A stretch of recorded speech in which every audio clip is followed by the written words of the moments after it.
Of course, we're going to here for Slap News with James Lynch. This is the first time you're on my show, James. I appreciate you. You are somebody that I look up to in the journalism world. And for people who this is the first time tuning into you, can you give me kind of a 60, 90-second background, story about yourself and what you're doing right now in the MMA world?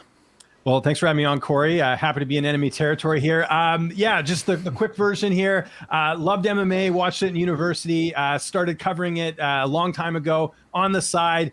Then I got doing a lot of interviews, quit my corporate day job in 2017, started doing this full time. So right now I mainly interview fighters. I also have a YouTube channel. I do a lot of different things in this industry. I also produce the Gambler's Perspective on UFC Fight Pass, which you can watch every week. And that's pretty much it. I think that was less than 90 seconds, so I should get some bonus points.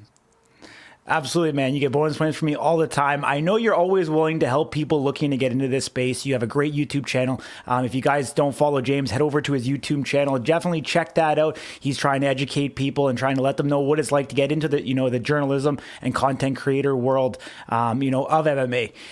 Since you've been around, journalism school, you've worked for, I believe was the Score back in the day up here in Canada. Yep. What's your thoughts and your take on, jerk off content creators like me coming into the space versus guys like yourself that have, traditional journalism, education and background? Do you see there being kind of pros or cons in regards to this new wave, this new generation coming into the space? Okay, well, let's start with the pros. I think it doesn't. I think the media industry has changed dramatically since I was back in school, and it kind of tells you how old I am in terms of revealing my age there. But I just think that now, we have so many things available to us. Like, we couldn't do this like a long time ago, right? Like this whole remote thing that we're doing here on StreamYard, it was something that didn't even exist. So from that perspective, I think it's great that there's more people in the industry. There's more people giving coverage, and I'll give you a little bit more credit than that jerk off content creator. Like, I think it's good. This is one of the things I told you is that even though I'm not the biggest Power Slap fan, it's smart you taking your niche and going with it, because a lot of people aren't covering the sport maybe as much as it should be covered. So I'd say that the pros are that. The cons are really more on the professional side of things. Like, I see a lot of people taking photos with fighters and stuff. I'm a little bit more old school. Try and be impartial, try and be objective, all that stuff. I try my best anyways. I still get called biased, but what are you going to do? I think from the cons are sort of there's a lot of people making mistakes, whether it's showing bias. Like I said, taking photos with fighters is like a big pet peeve of mine. And just maybe not dressing the part. You saw me at the UFC weigh-ins when we were there for 289. There's some people there that just don't treat it like a job. It's kind of like they're more of a fan. So I guess from my perspective, I'd say I'll never knock people trying to get in this industry, because I don't think you need a degree, to be honest. I happen to go that route, but I think a lot of people now, there's so many resources out there for you to just get into this. And to be honest, there's a lot of people in the industry who don't even have media backgrounds either. Yeah, I don't have any media background whatsoever. On my side, I was able to see and obviously, see what you do at 289, which I think was a massive learning experience for me to see how the professional MMA guys, from independence all the way up to the mainstream as well. Right off the top, I'm just going to ask you straight out, do you think the UFC is the right organization to be promoting Power Slap, or do you wish that there was someone else or some other division or entity that was pushing slap fighting forward to the mainstream? I'm going to give you a Canadian answer, an impartial answer here. I see the pros and cons of it. Okay, on the one side, the UFC already has a built-in platform. If they're promoting it, Dana White's promoting it, it's not going to be nowhere as near as popular as it is right now. On the con side, and this is something I'm sure we'll get into, I get so many people telling me just how annoyed they are that there is Power Slap promotion in a sport that doesn't have any connection to the UFC. Like, it's not even like the UFC is promoting like maybe one of their Fight Pass promotions on their channel. It's something that has nothing to do with fighting, because it is a different sport. So I think that's where there's kind of the negative side of that, because people want them separate. If you want to watch Power Slap, let's go check it out. It's like back in the day, I'll give you kind of a better example. Back when ESPN MMA didn't have their YouTube channel, they used to put all their MMA content on the main channel, obviously to give it that boost. But do you want to watch baseball or and MMA stuff? Some people don't like both, so that's where there was kind of that you're getting a mix of fans. So I see that side of it as being a negative. Yeah, I can definitely see from a business standpoint as well. UFC obviously wanted to utilize the channels that they have. They have combat sport, audiences, whether it be on social, email lists, stuff like that. Being able to utilize that, it does seem like they are pushing it down the throat of their traditional MMA fan quite a bit. You're seeing now that the Power Slap strikers are listed as athletes on the UFC website. Yep. You're seeing the actual content being put on the UFC YouTube channel as well. And I'm even on the email list and getting email, blast in regards to Power Slap from the UFC themselves. So I can see how people, may feel like like it's being pushed down their throats a little bit. I think obviously I understand, like I said, the business side of it and why they would do it. I really hope for the growth of Power Slap and slap fighting now that we're coming into Power Slap number 3, which is going to take place on July 7th, right before UFC 290, that eventually this organization will be able to stand on its own two legs and be treated that way. I mean, one of the things that we're seeing right now is we're seeing a lot of both amateur and professional mixed martial artists, come into Power Slap, and they're doing both. They're doing Power Slap and MMA. So, and, obviously as the event and the organization, the leagues continue to grow and the fighters can become full-time strikers in Power Slap, I hope the organization also adheres to it as well and, can branch out in regards to that. But I mean, there's been a lot of, animosity. There's been a lot of hate with the MMA purist. Do you have any insight as to why it is, besides the UFC just jamming it down their throat? Do you think there's anything stylistically that's too big of a concept or a drastic difference, or do you have any other thoughts in regards to that? It's a combination of things, and again, I know I use this word a lot when we're discussing this, but I do think it's very complex, and it's not just black and white in terms of how we feel about certain things. I think the biggest thing, honestly, is the fact that the UFC is promoting it over other things. Here's an example: about a month or two ago, the UFC had Road to the UFC. There was no promotion on it; like, people didn't even know what was going on, and instead, there's all this Power Slap content, and people feeling like the UFC is already doing a lot of events as it is. Like, you're missing some stuff, and that's not good. How do you think the Road to the UFC fighters feel when they're not being promoted and they're seeing Power Slap? Or how about the fighters for upcoming cards that could probably get more promotion are seeing Power Slap stuff being promoted over that? So I think right off the bat from the MMA side of things, there's people getting off them the wrong foot because they're mixing them together. So there's that, which we've discussed already.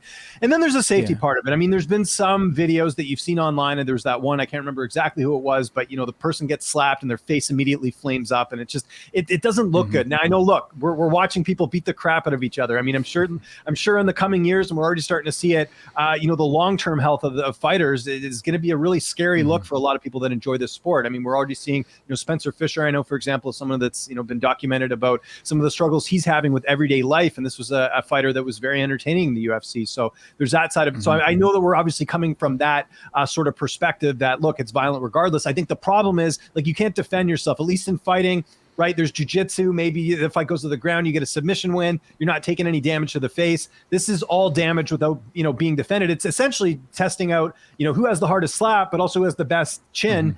And, we just saw a fight recently with Marvin Vettori and Jared Cannonier where, Vettori took an absolute beating. Even last weekend with Josh Emmett taking a beating against Ilia Topuria. It does happen. And we often, talk about fighters like, wow, that was so great that they were so durable. So they're kind of being hypocrites in a way, kind of talking about Power Slap because they're also taking damage. But I think it's the fact there's no way to defend those shots or anything that makes it a little bit worse too. And just the fact that, Dana, I think, has been fudging a bit of the numbers here, right? Weren't they supposed to be on TBS? Now they're on Rumble. Like, there's all these different things where I just think that people are being sold something that it doesn't seem like they want. Yeah, I understand. I mean, you touched on a lot of interesting topics there. I mean, I'm sure we can talk for hours on that entire thing. And, it's very much true. I mean, the rules with Power Slap, and the inexperience, I think this is a sport that you can't spar. So, I mean, when you're seeing these guys get up there on live television, sometimes they're slapping a human for the very first time. So you're seeing some of the inexperience. The rules in the with the athletic commission is also changing to try to make the sport much more safe. They're trying to take it out where you have to slap from your wrist bones up so that you can't hit with the hard part of your wrist, trying to make it much more safe. But, you definitely touched on it. I mean, we have bare knuckle boxing, bare knuckle MMA. We've got, even traditional MMA. I mean, you're not blocking every single strike. So in a lot of ways, you are still taking, an undefended, blow to the head. Recently as well, we had the UFC taking, be with the acquisition of WWE through Endeavor. Do you think there's going to be that same resistance from the MMA crowd as it relates to WWE? And do you see them learning from what they did with Power Slap to try to avoid some of that? Yeah, that's a tough one. There's always been sort of this. There's, we've seen fans come over from pro wrestling as well to become MMA fans. Remember when Brock Lesnar came over before this whole WWE deal? There was, fans that had come over, and that was cool. And you're starting to see that sink in now, and they're becoming MMA fans. But yeah, there's this weird thing. I've never. By the way, a couple things I wanted to clear up. First things, like, I've never had an issue with pro wrestling. Like, it's its own thing. I don't mind that. I don't mind fighters like trash talking and all these different things in terms of like different things that sort of happen and that go on. Like, I like the promotion of it. I wish they would bring the ramp back for the UFC events, because I like that entertainment side of pro wrestling that I wish was more often happening in MMA. So there's that side of it. So yeah, I think as far as like I don't think the UFC is going to care about it too much, because they're already like either you watch it or you don't. The UFC's philosophy ever since the ESPN deal came in, especially, it's like, we have to put on events. It doesn't matter what the events are. People are going to watch. So I think if they cared more about what fans thought, then they would be putting on better events. Because I think there are, you're looking at the stretch that's coming up here. There's some really good fights, but there's some, we've got a main event coming up between Holly Holm and Myra Silva, like, that I don't think people are really that amped about, right? So I think really what it comes down to is I think you're still going to get that. You're going to get the resistance, but I don't think it's anything you can really learn from. I just don't think the UFC cares at the end of the day, because they know that there'll be people watching. And the last thing I wanted to mention, I don't like bare knuckle either. I'm one of the few people, like, I know there's people who like both. I know there's also people that agree with me that don't like bare knuckle. I think it's brutal. I don't cover it. I don't watch it. I don't even interview any of their fighters, because there's so much MMA to cover. I'd rather give that the attention it deserves. And also, like, some of the pictures, like, you see, like, we talk about power slap injuries. How about like Jason Knight and Artem Lobov, and all these fights where these guys are cut up, they're literally destroying their faces. You see Paige Van Zandt, Luke Rockhold, who I don't know why he decided to do bare knuckle. His teeth were knocked out. The guy's a model. You're literally like taking away one of your biggest money makers by getting hurt like that. So just so people understand my perspective, I feel the same way about bare knuckle fighting as I do with power slap as well. Just so people know, it's not like I'm choosing to be hypocritical about one over the other. Absolutely. Being involved in International Fight Week, we're coming up to it timely. When they announced the Power Slap 3 event as being part of the actual festivities, what was the first thing that went through your mind? It makes sense. They've done this before with their jiu-jitsu competitions, right? They had the, I forget the name of it, the invitational that they had, like, I think on the Friday. So they want to combine things that are similar with the UFC product. I don't mind. It's actually funny you bring this up, because I got invited, I think, to that Power Slap 3 thing. I don't think I'm going to go. I just would rather spend my time doing other things. And listen, well, I'll see you that weekend. So don't you worry about that. But I just like, I know it's one of those, I'm definitely one of those people who likes to experience new things. I just don't like it. You know what I mean? Like, I have limited time in Vegas. Friday night's usually my one night to like go and do something. I'll probably go for a nice dinner and catch up with some friends instead of going to Power Slap. But listen, I respect the work you're doing. It's got nothing to do with that. It's more about it's not my cup of tea, Yeah.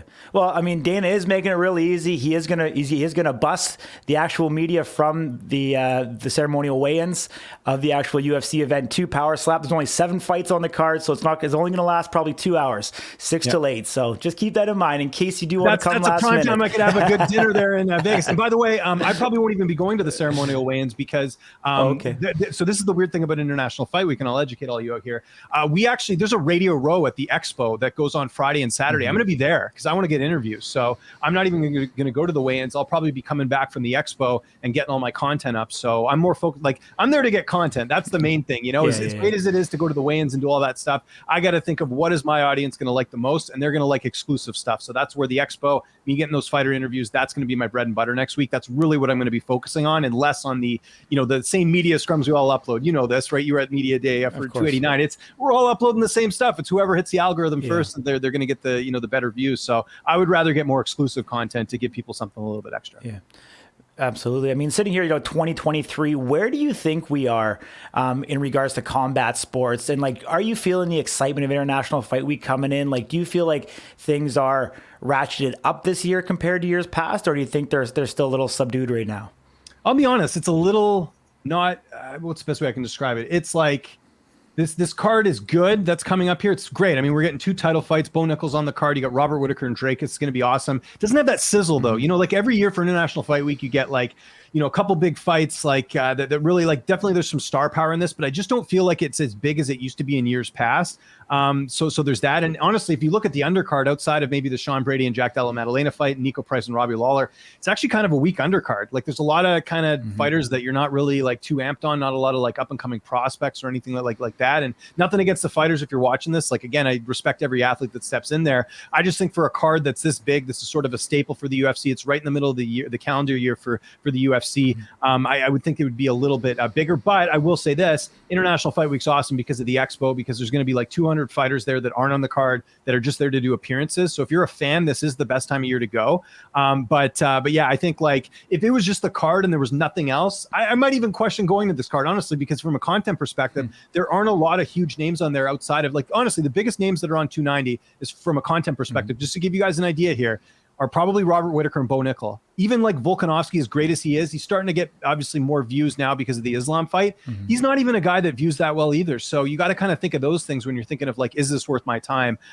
So yeah, that's kind of my thoughts on it. I'm excited to go. I'm not, again, dissing it too much, but I just, in years past, I feel like it's been bigger. And also, if you remember a couple of years ago, they used to do 2-3 cards that week. So it's a little bit different. I think they kind of got burnt out from doing that, but that was fun, honestly. Like I remember going to cover one event. It's like, oh, that was fun. We get to do it again this night. And it was a lot of running around, but it was a lot of fun too.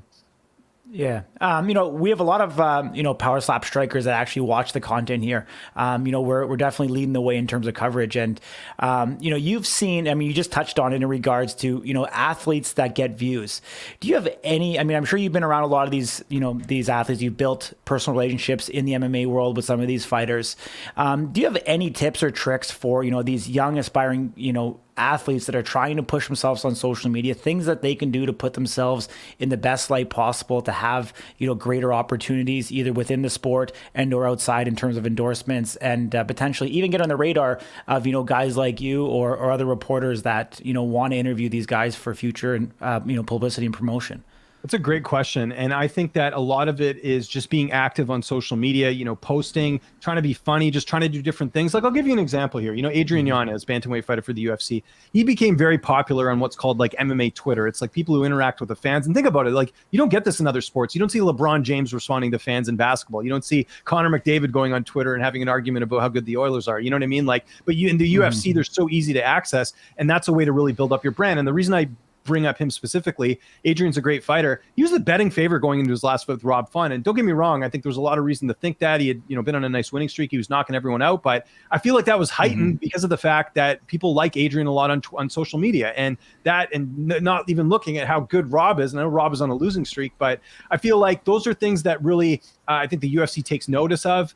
Fighters that are, building up their following, fighters that are active, fighters that are, there's that whole thing with Dr. Pepper and Randy Costa, like even like, like other corporations are getting involved in stuff like that. So I think my biggest advice is, try and do as much media as you can within reason. I think if you're a fighter, pick a day to do media and do it all at once. I've seen fighters do that. That makes sense. 2, yeah, like I said, be active. Don't just show training stuff. Maybe show some other stuff you're up to. You want to give fans a glimpse into your life. I think that's important too.